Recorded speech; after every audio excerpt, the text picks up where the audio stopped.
Ahoj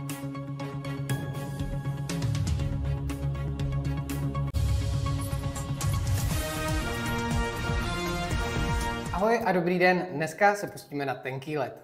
Jak v češtině vyjádřit gender u nebinárních osob? Čeština je zlá. To je blbý jazyk.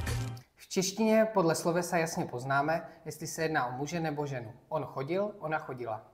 Jakou koncovku použije nebinární osoba? Může použít koncovku pro střední rod. Chodilo. Střední rod se však používá pro mláďata a děti, proto to nemusí být úplně šťastná volba. Za druhé může například střídat koncovky, to znamená v jedné větě chodil a ve druhé chodila. Dále může použít hvězdičku nebo začít experimentovat s koncovkou X. Například mě to video nebaví. Nejdůležitější je však otevřená mysl a tolerance. Toto a další zajímavosti ze světa českého jazyka se můžete dozvědět na našich kurzech. Kdyby někdo z vás nestačil mému tempu v hodinách českého jazyka. Více se dozvíte na našich webových stránkách www.aquacademy.cz. Já odcházím.